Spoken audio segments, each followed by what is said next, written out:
انا فعلا اختفيت 3 سنين. تخيل كده معايا طفل يصحى من النوم في عمر 16 سنة ويختفي عن العالم، يختفي عن كل حاجة حرفيا، يختفي عن الأهل، عن البيت، عن الصحاب، عن المدرسة، عن كل حاجة هو كان عايش فيها وقتها. مبقاش ليه وجود غير في مكان اتحط فيه وعاش فيه 3 سنين. 3 سنين واكتر بدون مبالغه. انا النهارده جاي علشان احكي لكم قصتي. كل اللي انا عايز اتكلم فيه هو ان اقول للعالم انا كنت عايش ازاي. صعبه مش كده؟ 3 سنين تختفي وانت في عمر صغير جدا، 16 سنه.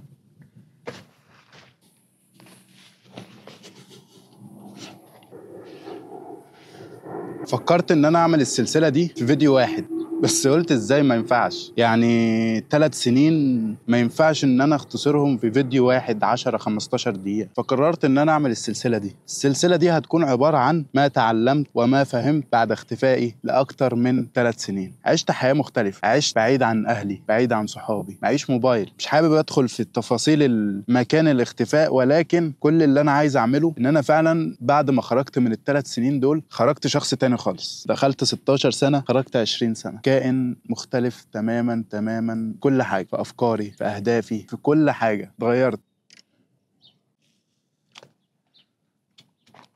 عشت تجربة. مفروض ان انت في عمر زي ده بتبني ذكريات، بتبني حياة. لسه طفل 16 سنة، لكن انا كنت ببني حاجات تانية. كنت ببني صبر وندم واسئلة كتير جوايا، بس كمان بنيت حاجات جوايا عمري ما كنت هتعلمها في اي مكان تاني. وده الحمد لله، يعني انا مش زعلان، ده توفيق من ربنا، الحمد لله. ألم يجدك يتيما فآوى ووجدك ضالا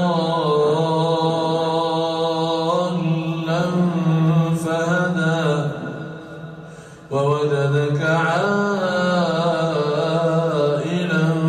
فأغنى. حاسس ان كل يوم بيعدي بينسيني ذكريات. بنسى ناس عشت معاها ايام كانت بالنسبه لي كل حاجه. ناس انا مش قادر افتكر ملامحهم زي زمان، بس حاسس بيهم جوا قلبي. والنسيان ده هو اللي خلاني اقرر ان اخرج اللي جوايا، احكي واكتب واصور واسيب قصتي تعيش بعدي. الرسالة التانية من السلسلة دي، يمكن حد يتعلم حاجة من اللي أنا هحكيها، يمكن أثر في حد، يمكن أكون سبب إن حد يتغير. كمان حاسس إن أنا بعدت جدا عن حاجات كتير. يمكن اللي هعمله ده يمكن ربنا يجعلها سبب في هدايتي وأرجع له تاني. الله أعلم هيحصل إيه، بس أنا متأكد من حاجة واحدة بس، ربنا عمره ما هيسيبني زي ما أنا. كل حلقة في السلسلة دي هتكون إن شاء الله عن حاجة اتعلمتها، عن حاجة فهمتها، عن مفهوم غير جوايا حاجة، عن حد غير فيا أي حاجة. هحكي كتير وهخرج كل اللي جوايا بإذن الله. الناس اللي متابعاني ومتابعة محتوى المساجد أنا مش هغيره، أنا بس عايز أحكي أكتر عن قصتي. يعني حاسس إن أنا عشت حياة مختلفة أو مش طبيعية. مش طبيعية إن حد يعيشها في العمر اللي أنا عشت فيه ده. فحابب إن أنا أخلي القناة عندي فيها تو بلاي ليست، قصتي ومحتوى المساجد. ان شاء الله ربنا يعيني واقدر ان انا اصور الاتنين مع بعض وافدكم. ولو حد عنده طبعا فكره او راي او ايا كان يقول لي، احب جدا. يعني لو حسيت باي حاجه في كلامي اكتب لي في التعليقات تحت. اكتب لي حسيت بايه، عايز تتعلم ايه، عايز تتكلم عن ايه. اكتب لي اي حاجه جواك، يمكن لعل وعسى نكون بنخفف عن بعض. الله المستعان. اشوفكم الحلقه الجايه ان شاء الله، اول فيديو من السلسله دي. السلام عليكم.